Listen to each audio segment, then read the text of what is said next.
एक इंटरव्यू में मोहम्मद सिराज ने कहा था कि एक दिन में मेरे पिता मुझे 70 रुपए देते थे, 40 रुपए तो मुझे प्लेटिना मोटरसाइकिल में तेल डलवाने में निकल जाते थे और जो 30 रुपए बचते थे उसी में हमको पूरा दिन गुजारा करना होता था। मोहम्मद सिराज कहते हैं कि जब मैं प्रैक्टिस करने के लिए हैदराबाद के स्टेडियम में जाता था तो लोग बड़ी बड़ी कार से प्रैक्टिस करने के लिए आते थे। मैं उनका इंतजार करता था कि वो अपना कार लेकर चले जाएंगे, तब मैं अपना प्लेटिना धक्का देकर स्टार्ट करूंगा।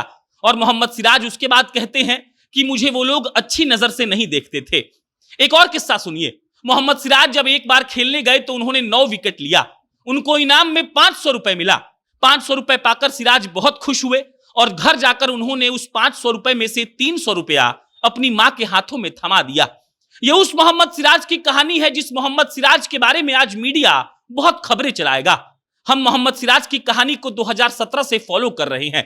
6 साल के बाद मोहम्मद सिराज की कहानी में सिर्फ इतना बदलाव हुआ है कि 70 रुपए दिन का पाने वाला आदमी शायद 70 करोड़ का मालिक हो चुका है, लेकिन उस आदमी की गेंदबाजी में आज भी उतनी ही धार है जितनी उस वक्त थी जब उसके पिताजी उसको कहते थे कि जाओ बेटा खेल लो, लेकिन मां उसको कहती थी कि तुम्हारा भाई इंजीनियर है, अगर तुम कुछ काम नहीं करोगे तो घर कैसे चलेगा। यह हैदराबाद के उस मोहम्मद सिराज की कहानी है जो हैदराबाद में बॉलिंग पहली बार करने गए इंडिया के तरफ से। तब उनकी माताश्री तो मैच देखने आई थे, लेकिन पिताजी इस दुनिया में नहीं थे, इसीलिए वो मैच देखने नहीं आ पाए थे।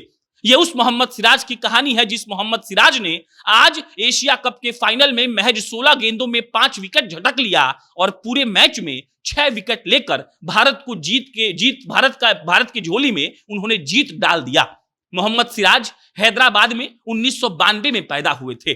घर की स्थिति इतनी खराब थी कि अगर नौकरी नहीं करते तो घर वाले भगा देते, लेकिन पिता का साथ इतना था कि उन्होंने कहा कि तुम जाकर खेलो। मां कहती थी कि छोटा बड़ा वाला इंजीनियर है, तुम भी कुछ करो, लेकिन सिराज अपना कॉलेज बंक करके खेलने जाते थे। वो कहते हैं कि दिन का 70 रुपया हमको मिलता था, 40 रुपया का तेल हम प्लेटिना में डलवा लेते थे, 30 रुपए बचता था। आप सोचिए कि 30 रुपए से हम क्या क्या करते होंगे। वो कहते हैं कि हमको अपना प्लेटिना धक्का देकर स्टार्ट करना होता था। वो कहते हैं कि जब हम खेलने जाते थे तब लगता था कि कुछ नहीं हो पाएगा तो हम क्या करेंगे, लेकिन ऑटो रिक्शा चालक के बेटे सिराज ने इस दुनिया को बता दिया कि सफलता किसको कहते हैं। सिराज ने बताया कि सफलता वो सीढ़ी है जिस पर चढ़ने के लिए आपको अपना खून पसीना बहाना पड़ता है, लेकिन अगर आपने उस सीढ़ी पर यात्रा कर ली तो एक दिन आपको ये दुनिया सलाम करेगी।